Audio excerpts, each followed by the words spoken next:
जय हिंद मेरे प्यारे साथियों। आज के इस वीडियो में हम लोग फिर से एक बार लेके आ गए हैं यूपी पीसीएल TG2 का जो हिंदी का पेपर हुआ था उसके बारे में।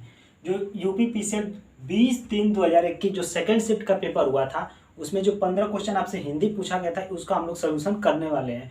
तो आप वीडियो को पूरा देखिएगा। अगर इस क्वेश्चन का आपको अगर PDF चाहिए तो टेलीग्राम चैनल से जुड़ जाइए। जीके ट्री की दुनिया आप सर्च करेंगे टेलीग्राम में जाके तो आपको मिल जाएगा। चलिए दोस्तों हम लोग शुरू करते हैं, देखते हैं फर्स्ट नंबर क्वेश्चन से। क्वेश्चन नंबर फर्स्ट स्टार्ट करते हैं। पढ़िए क्वेश्चन को, पढ़िए क्या लिखा है। उपकार में किस उपसर्ग का प्रयोग हुआ है? उपकार एक शब्द दिया है जिसमें क्या लिखा है? उपकार। शब्द का नाम क्या है? उपकार। इसमें पूछ रहा है कौन सा उपसर्ग प्रयोग हुआ है। तो उपसर्ग के लिए हम बताए थे आपसे कि जो उपसर्ग होता है वह कहाँ लगता है? शब्द के आगे लगता है कि शब्द के पीछे लगता है? तो जो उपकार जो प्रत्यय होता है वह शब्द के पीछे लगेगा, लेकिन उपसर्ग जो होगा शब्द के आगे लगेगा। ठीक है, तो उपकार में कौन सा हो जाएगा? इसको अगर तोड़ा जाए तो उपधनकार। उपधनकार मतलब उपकार। तो यहाँ पे जो मिल गया उपसर्ग वो क्या मिला? उप। ऑप्शन मिला, ये कौन सा मैच कर रहा है? ऑप्शन फर्स्ट दिया है कार, बी दिया है उ, सी दिया है उप और डी दिया है करी। तो इसका राइट ऑप्शन क्या होगा? सी। क्वेश्चन नंबर फर्स्ट का हो जाएगा सी राइट। उपकार, उप का हो जाएगा उप, इसका राइट ऑप्शन हो जाएगा। चलिए क्वेश्चन नंबर 2 पे आते हैं। दो क्या है? आजन्म में कौन सा समास है? आजन्म। तो देखिए इसको शब्द को एक बार लिखिए आप। आजन्म। अगर आजन्म आप शब्द लिख रहे हैं तो उसको पढ़िए। आजन्म। आजन्म में कौन सा समास है? अव्ययभावी समास, तत्पुरुष समास, द्वंद्व समास, द्विगु समास। तो देखिए द्विगु समास में क्या होता है कि वो संख्यावाचक होता है। जैसे त्रिरत्न, नवरत्न, चौराहा हुआ, 10, इस तरह से जिसमें संख्यावाचक हो उसको कौन सा समास बोलेंगे? वो हो जाएगा आजन्म, मतलब कि द्विगु समास। द्वंद्व समास किसको कहेंगे? द्वंद्व समास जिसमें योजक चिन्ह रहता है। जैसे माता पिता के बीच में क्या होता है? देखिए यहाँ से हमको दिखा रहे हैं माता और बीच में यहाँ पर लिखा है पिता, इसके बीच में योजक चिन्ह है। दूसरा नंबर जैसे भाई बहन अगर लिखा गया है भाई बहन, तो इसके बीच में भी योजक चिन्ह है। तो माता पिता भाई बहन के बीच में क्या है? योजक चिन्ह है। तो इसको कौन सा समास कहेंगे? द्वंद्व समास। द्वंद्व समास तरीका एक और है, उसमें क्या है? माता पिता ये दोनों आपस में विलोम शब्द होता है। आपस में कौन सा शब्द होता है? विलोम। जैसे भाई का विलोम बहन, बहन का विलोम भाई, तो आपस में क्या है? विलोम शब्द है। ऐसे पहचान लेंगे। तत्पुरुष में तो पता ही है कि कर्ता ने कर्म को करण से आपदान, इस तरह से हम लोग उसमें पकड़ते हैं। देखिए इसके बाद जो अव्ययभावी समास होता है, कभी भी शब्द में अगर आपको उपसर्ग मिल जाए, दुनिया का कोई भी शब्द हो जिसमें उपसर्ग जुड़ा हो, वह सीधे कौन सा समास हो जाता है? अव्ययभावी समास हो जाता है। अगर आपसे पूछे कि कोई आजन्म हो गया तो इसको तोड़ेंगे आ प्लस जन्म, आ प्लस जन्म, आजन्म हो जाएगा अव्ययभावी समास। तो राइट ऑप्शन हो जाएगा दूसरे का ए, बिल्कुल राइट होगा। चलिए क्वेश्चन नंबर 3 पे आते हैं हम लोग। क्वेश्चन नंबर 3 को आप पढ़िए और इसका कमेंट बॉक्स में इसका जवाब बताइए। आपको 15 क्वेश्चन में से कितना क्वेश्चन सही हुआ है ये भी बताना है। कितना क्वेश्चन आपका राइट हुआ है कमेंट बॉक्स में बताइए। चलिए 3 नंबर पे आते हैं। जो मापा ना जा सके वाक्यांश के लिए एक शब्द बताइए। जिसको हम लोग माप ही नहीं सकते उसके लिए एक शब्द क्या होगा? अपरिमेय होगा, आयतन होगा, परिमेय होगा, परिमाप होगा। तो जिसको मापा नहीं जा सकता यानी अपरिमेय है उसको क्या कर सकते हैं? मापा नहीं जा सकता, अपरिमेय। और जिसको मापा जा सकता हो जाए वो परिमेय हो जाएगा। ठीक है, आयतन दिया है, आयतन को भी हम लोग माप सकते हैं, जिसमें आयतन में लंबाई चौड़ाई ऊंचाई पता चल जाता है। परिमेय हो गया। परिमाप तो सीधे मापा ही जा सकता है। जिसको मापा नहीं जा सकता है वो हो जाएगी संख्या क्या? अपरिमेय संख्या हो जाएगी, जो क्वेश्चन नंबर 3 का ए राइट हो जाएगा। क्वेश्चन नंबर 4 पे आते हैं हम लोग। 4 को पढ़िए। निम्नलिखित में से कौन सा शब्द स्त्रीलिंग है? तो जब भी आपको स्त्रीलिंग पुल्लिंग बताना हो तो आप सीधे उस शब्द को बोलिए और प्रैक्टिस करिए। देखिए कैसा उसमें शब्द सेंटेंस बन रहा है, तो उस हिसाब से अगर पकड़ेंगे तो बहुत अच्छे से उसको पकड़ लेंगे। देखिए शब्द में क्या दिया है? तकदीर। तो नहीं, हम लोग कहते हैं कि इनकी तकदीर अच्छी है, इनकी तकदीर अच्छी है, ऐसे बोलते हैं। तो तकदीर अच्छी है यानी स्त्रीलिंग का बोझ कुछ आ रहा है। चलिए बी में पढ़ लीजिए तन, सी दिया है तराजू और डी दिया है तार। तो यहाँ पर 4 का क्वेश्चन नंबर ए राइट होगा, क्योंकि तकदीर जो है वह स्त्रीलिंग है। इनकी तकदीर अच्छी है। नहीं कहते कोई अगर पढ़ रहा है उसका अगर जॉब हो जाता है, कोई गवर्नमेंट जॉब में अगर एग्जाम उसका क्वालिफाई कर लेता है तो हम कहते हैं इसकी तकदीर अच्छी है या इनकी तकदीर अच्छी है, ऐसे बोलते हैं। ठीक है, तो आप भी तैयारी करिए, आपका भी होगा। ठीक है, तो यहाँ पे जो शब्द है तकदीर हो जाएगा। तराजू क्या हो जाएगा? तौला जाता है, ठीक है, ये पुरुष हो जाएगा। तार देखते हैं जो घरों में लोग कहते हैं ये तार कैसी है, जो तार लंबा है, ये तार कैसा है, मोटा है, इस तरह से बोलते हैं। तो यहाँ से ऑप्शन राइट ए होगा कि क्वेश्चन नंबर 4 का हो जाएगा ए, तकदीर। चलिए क्वेश्चन नंबर 5 पे आते हैं हम लोग। अपनी बात से पलट जाना, अपनी बात से पलट जाना अर्थ के लिए एक उपयुक्त लोकतियां क्या है, क्वेश्चन देखिए वहां से और इसका जवाब बताइए। ए ऑप्शन दिया है एक ही लकड़ी से सबको हाँकना, बी दिया है एक थैली के चट्टे बट्टे, सी ऑप्शन दिया है कि एक हाथी से ताली नहीं बजती, डी ऑप्शन दिया है एक मुंह दो बात। तो अपनी बात से पलट जाना यानी कि आप किसी एक व्यक्ति के सामने कोई और बोले और जब दूसरा व्यक्ति आए तो उसके सामने कुछ पलट गए, नहीं हम तो ये कहा ही नहीं, काहे नहीं कहे भाई। तो ये हो गया कि एक अपनी बात से पलट जाना, जैसे कि हमारे सामने कोई और कोई कुछ बोला, वहां पे चला गया दूसरे जगह उसके सामने कुछ और बोल दिया, तो एक अपनी बात से क्या हुआ, पलट जाना। इसका मतलब क्या हुआ कि एक मुंह दो बात, हम बोलने वाले तो एक ही है, आपके सामने कुछ और बोल दिए, बाहर जाके कुछ और बोल दिए, तो ये हमारा हो गया क्या, एक मुंह से दो बात। ऑप्शन क्या हो जाएगा, right option D, question number 5 का हो जाएगा डी। चलिए 6 पे आते हैं हम लोग, क्वेश्चन नंबर 6 को सॉल्व करिए। 6 क्या पूछा गया था आपसे, क्वेश्चन नंबर 6, निम्नलिखित में से कौन सा शब्द पुल्लिंग है। फिर वही बात, पुल्लिंग और स्त्रीलिंग के लिए बताने के लिए आपको बोलना पड़ेगा। देखिए इसमें बहुत सही चीज दिया है, पुलिस। पुलिस तो बोलने में आपका जिस तरह से दिखता है तो क्या लगता है क्या है, यह पुल्लिंग है, पुलिस।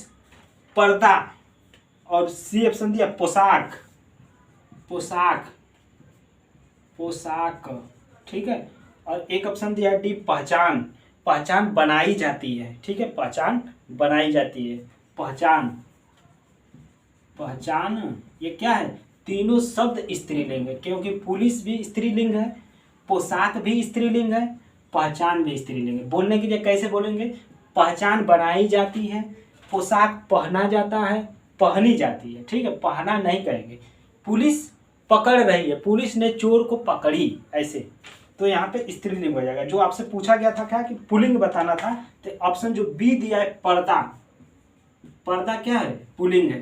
तो क्वेश्चन नंबर 6 का हो जाएगा B, right option. Question number 7 पे चलिए, क्वेश्चन नंबर 7 पढ़िए। निम्न में से कौन सा शब्द तद्भव है और तत्सम क्या है। देखिए तद्भव के पूछा आपसे, तो यानी तत्सम तद्भव क्या, तत्सम वे शब्द होते हैं जो संस्कृत के शब्द होते हैं, तद्भव वे शब्द है जैसे आम भाषा में जो हम लोग बोलते हैं वो क्या हो गया, तद्भव हो गया। तो द्राक्षा कोई ना कहीं संस्कृत से मिल रहा है जिसमें छ आ रहा है, ठीक है।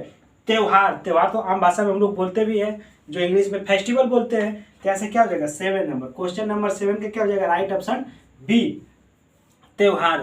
ताप का, अब यहाँ पे सी दिया है ताप और स्थल, ये दोनों क्या हो जाएगा, तत्सम, मतलब स्थल आधा सा आ गया, ठीक है। चलिए क्वेश्चन नंबर आते हैं हम लोग 8 पे, क्वेश्चन नंबर 8 पे पढ़िए, इसका क्या राइट होगा। सुरेश का संधि विच्छेद होगा। देखिए सुरेश का संधि विच्छेद करिए। देखिए हम लोग जो संधि विच्छेद है पूरा डिटेल से पढ़ेंगे, लेकिन अभी तक हम लोग क्या कर रहे हैं, क्वेश्चन सॉल्व कर रहे हैं। इससे हम लोग को इससे ये पता चलेगा कि क्वेश्चन आया कैसा था, उसी हिसाब से हम लोग को पढ़ना भी है। चलिए क्वेश्चन नंबर आएगा क्या, क्वेश्चन नंबर आया है 8। आपसे लिखा है कि सुरेश में कौन सा संधि है, सुरेश, ठीक है, सुरेश पूछ रहा है, सुरेश का संधि विच्छेद करना है। तो सुरेश का अगर संधि विच्छेद आप करेंगे तो क्या होता है, अगर सुरेश में पहले पूछ दिया आपकी संधि कौन सी है तो आप क्या बताएंगे। देखिए इसमें जो संधि बताएंगे तो आप सीधे कर दीजिए गुण संधि है। कौन सी संधि है, गुण संधि है, गुण संधि है। गुण कैसे, जब भी आपके ऊपर एक झंडी या डंडी दिख जाती है शब्द के ऊपर, वो क्या हो जाता है, गुण संधि हो गई, ठीक है। अब सुरेश का तोड़ेंगे तो क्या हो जाएगा, सुरेश को अगर आप संधि विच्छेद करेंगे तो ये हो जाएगा सुर धन ईस, यानी सुर अ प्लस बड़ी ई मिल के बन जाता है ए। ये किस में होता है, गुण संधि में होता है, ये वाला, ठीक है। तो यहाँ से क्या हो जाएगा, क्वेश्चन नंबर 8 का हो जाएगा राइट ऑप्शन ए, बिल्कुल सही होगा। चलिए क्वेश्चन नंबर 9 पे आते हैं हम लोग। अनुचर, अनुचर का पूछा है कि पर्यायवाची क्या होगा, अनुचर, अनुचर, अनुचर, अनुचर का पर्यायवाची आपसे पूछ रहा है। तो अनुचर का देखिए पर्यायवाची किसका है ये, तो अनुचर का हम बताते हैं इसका पर्यायवाची, इसको और कह सकते हैं नौकर, नौकर। इसका और पर्यायवाची होता है किंकर, किंकर मीन्स भी नौकर होता है, नौकर, किंकर, ठीक है, अनुचर। और इसके बाद और क्या होता है इसका, सेवक, सेवक आपको ऑप्शन में भी दिया है, सेवक। और क्या होगा, इसको और बोल सकते हैं चाकर। चाकर ये किसका परिभाषी है? अनुचर, मतलब कि नौकर का ही परिभाषी है। तो यहाँ से क्वेश्चन नंबर 9 का जो राइट ऑप्शन हो जाएगा डी। क्वेश्चन नंबर 9 का राइट ऑप्शन हो जाएगा डी, बिल्कुल सही है। चलिए इसका एक और दिया है तालाब। तालाब का परिभाषी देख लेते हैं हम लोग। तालाब का परिभाषी क्या होता है? जलाशय, सरोवर।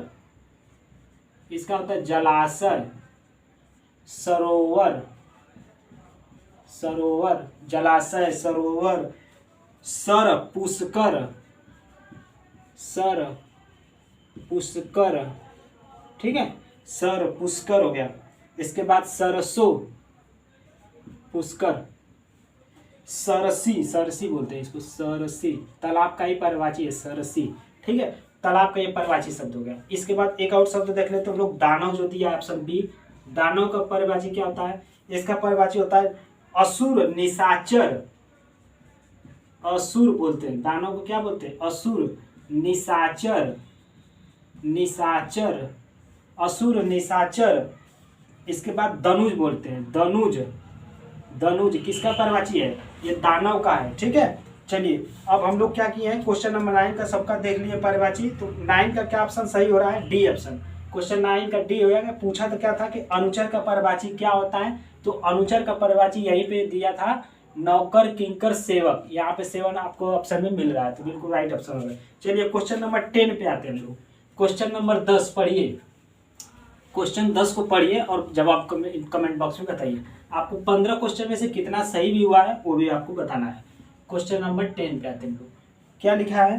साधारण का विलोम शब्द होगा। आपसे साधारण का विलोम शब्द पूछा है। साधारण का विलोम शब्द क्या होगा?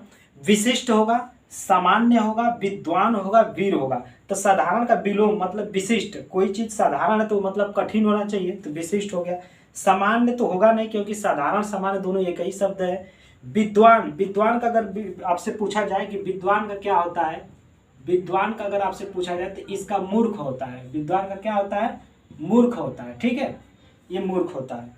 अगर आपसे बी ऑप्शन जो डी दिया है वीर, वीर का क्या होता है? ऑप्शन जो डी दिया है वीर, इसका होता है कायर। वीर का विलोम क्या होता है? कायर। कोई व्यक्ति वीर है तो कोई व्यक्ति कायर है, ठीक है, तो ये होता है वीर का विलोम शब्द। तो इसका राइट ऑप्शन क्या हो जाएगा? क्वेश्चन नंबर 10 का हो जाएगा राइट ऑप्शन ए। चलिए क्वेश्चन नंबर हम लोग आते हैं 11 पे। 11 क्या है? 11 को पढ़िए। क्वेश्चन नंबर 11 को आप पढ़िए और इसका बताइए जवाब। देखिए, बिल्लियों का उछलना, मतलब कि बल्लियों, बल्लियों उछलना, मुहावरे का अर्थ क्या होगा? बल्लियों उछलना का मुहावरे का अर्थ क्या होगा? तो देखिए क्या दिया ऑप्शन ए, व्यायाम करना, बी दिया बहुत क्रोधित होना, सी दिया आश्चर्यचकित होना, और डी ऑप्शन दिया बहुत खुश होना। तो बल्लियों का उछलना, जैसे क्या होता है कि कोई चीज बल्ले बल्ले, हम बोलते हैं ना बल्ले बल्ले बल्ले, कोई चीज मिल जाता है तो हम बहुत खुश होते हैं, तो बल्ले बल्ले करते हैं। तो इसका राइट ऑप्शन क्या होगा? 11 का डी होगा, बहुत खुश होना, बहुत खुश होना। चलिए क्वेश्चन नंबर 12 पे आ जाइए लोग, 12वें नंबर पे। क्या है? निम्न में से कौन सा शब्द तत्सम है, यानी संस्कृत वाला शब्द है? डर, ठंडा, झरना, स्थान। तो आपको सीधे आधा शब्द पकड़ना है। किस ऑप्शन में दिख रहा है? डी ऑप्शन में दिख रहा है। देखिए यहाँ से जो डी ऑप्शन दिख रहा है स्थान, ये क्या हो जाएगा? तत्सम शब्द हो जाएगा। क्वेश्चन नंबर 12 को हो जाएगा राइट ऑप्शन डी। चलिए क्वेश्चन नंबर हम लोग आते हैं 13 यानी 13 पे। 13वें नंबर पे आ गए। क्वेश्चन नंबर पे पढ़िए उसको और उसका जवाब बताइए। क्वेश्चन नंबर 13 क्या लिखा है? लड़कपन में किस प्रत्यय का प्रयोग हुआ है? लड़कपन, लड़कपन, लड़कपन। तो देखिए प्रत्यय कहाँ लगता है? पीछे लगता है। तो पन शब्द, लड़क धन पन, यहाँ पे जो पन आता है लड़कपन, तो पन वाला जो ऑप्शन 13 का नंबर सी है वह राइट हो जाएगा कि इसमें जो प्रत्यय प्रयोग हुआ है वह क्या है? पन है। चलिए क्वेश्चन नंबर 14 पे आते हैं हम लोग। 14 को पढ़िए। निम्नलिखित में से कौन सा शब्द शुद्ध है? आपको शुद्ध और अशुद्ध बताना है, कौन सा शब्द शुद्ध है? पुष्टि, मान्यनी, वैमनस्यता, विष्टि। देखिए जो पुष्टि लिखा है, पुष्टि कैसे इसमें लिखा है? पुष्टि ऐसे लिखा है, बड़ी की मात्रा दी, लेकिन शुद्ध शब्द कैसे लिखा जाता है? पुष्टि ऐसे लिखा जाता है। ये सही है, ये गलत है। पुष्टि। दूसरा शब्द जो बी ऑप्शन लिखा है मान्यनी, मान्यनी कैसे लिखा है? मान्यनी, ये इस तरह से ऑप्शन में आपको लिखा है, लेकिन इसका राइट कैसे लिखा जाता है? माननी, माननी, ये इसका राइट ऑप्शन लिखा जाता है। ये शुद्ध है, ये अशुद्ध है। चलिए वैमनस्यता, देखिए जो वैमनस्यता ऑप्शन जो दिया है, वैमनस्यता, वैमनस्यता, वैमनस्यता, इसका शुद्ध कैसे लिखा जाता है? इसका होता है वैमनस्य, वैमनस्य, वैमनस्य, वैमनस्य, ठीक है, ये इसका शुद्ध हो जाएगा वैमनस्य, ये इसका रॉन्ग है, ये ट्रूथ है। अब वृष्टि जो है बिल्कुल सही लिखा है, वृष्टि, ये बिल्कुल सही है शब्द लिखा है वृष्टि। तो क्वेश्चन नंबर 14 को हो जाएगा ऑप्शन नंबर डी राइट। और चलते हैं क्वेश्चन नंबर किस पे, 15 पे, 15वें क्वेश्चन पे चलते हैं। क्वेश्चन नंबर 15 को पढ़िए। क्वेश्चन नंबर 15 क्या है? निम्न में से शुद्ध वाक्य कौन सा है? शुद्ध वाक्य बताना आपको। ऑप्शन ए दिया तुमने क्षमा मांगा, पढ़िए क्वेश्चन को, तुमने क्षमा मांगा। बी ऑप्शन दिया है तुम क्षमा मांगी। सी ऑप्शन दिया तुमने क्षमा मांगी। और डी ऑप्शन दिया तुम क्षमा मांगा। तो देखिए सब में देखेंगे तो एक चीज दिख रहा है कि तुमने क्षमा मांगा, यानी कोई एक लड़का है वो क्षमा मांगा। तुमने क्षमा मांगा नहीं, तुमने क्षमा मांगी, यहाँ पर 15 का सी हो जाएगा। तुमने क्षमा मांगी, तुम क्षमा मांगी, ये तुम क्षमा मांगी बी ऑप्शन बिल्कुल सही नहीं लग रहा है। सी डी को पढ़िए, तुम क्षमा मांगा, ऐसे कहा जाता क्या? तुम क्षमा मांगा नहीं, यहाँ से क्या हो जाएगा? तुमने क्षमा मांगी, बिल्कुल क्या हो जाएगा? यहाँ पे क्वेश्चन नंबर 15 का सी हो गया। तो हम लोग दोस्तों यूपी पीसीएट TG2 का जो 2021 का पेपर सेकेंड शिफ्ट का था उसको हम लोग सॉल्व किए हैं। अब से 15 क्वेश्चन हमने डिस्कशन किया है और उसके साथ जो क्वेश्चन रिलेटेड था ऑप्शन उसको हम भी डिस्कशन करते गए हैं। तो आप वीडियो को पूरा देख लिए हैं। अगर यहाँ तक आप पहुँच चुके हैं तो आपको पता होगा कि हिंदी में आपका 15 क्वेश्चन में कितना क्वेश्चन बना पाए हैं। अगर आपसे 10 भी बना है तो बहुत अच्छा है, 12 करना है तो और अच्छा है, अगर 14 कर रहे तो बहुत अच्छा है। एक क्वेश्चन तो सबका रॉन्ग होता ही है, चाहे आप 100% तो कोई सही नहीं कर पाता है, हम खुद भी नहीं कर पाएंगे, कोई भी नहीं कर पाएगा। तो 1% छोड़िए, आपको अगर 12, 13, 14 के बीच में है तब भी बिल्कुल सही है। थोड़ा सा बस आपको मेहनत करने की ज़रूरत है। देखिए अब हम लोग, अगर आपका इसका PDF चाहिए, क्वेश्चन पेपर का PDF जो टेक्निकल का क्वेश्चन का चाहिए या नॉन टेक का जो भी चाहिए, तो आप टेलीग्राम चैनल GK ट्री की दुनिया के सर्च करके आप टेलीग्राम से जुड़ सकते हैं। चलिए दोस्तों हम लोग मिलते हैं नेक्स्ट पार्ट में। नेक्स्ट वीडियो में भी हम लोग क्या पढ़ने वाले हैं कि यूपी पीसीएल जो हिंदी का पेपर हुआ था, जितने शिफ्ट में हुआ है पेपर, सबका एनालिसिस हम लोग करेंगे इस चैनल पे। अगर आप नए हैं तो चैनल को जरूर सब्सक्राइब करिए, अपने दोस्तों को भी शेयर करिए, क्योंकि ये चैनल बिल्कुल आपके लिए ही बनाया गया है, आपके लिए पढ़ाई के लिए। चलिए हम लोग मिलते हैं नेक्स्ट वीडियो में। वीडियो देखने के लिए बहुत बहुत धन्यवाद। जय हिंद।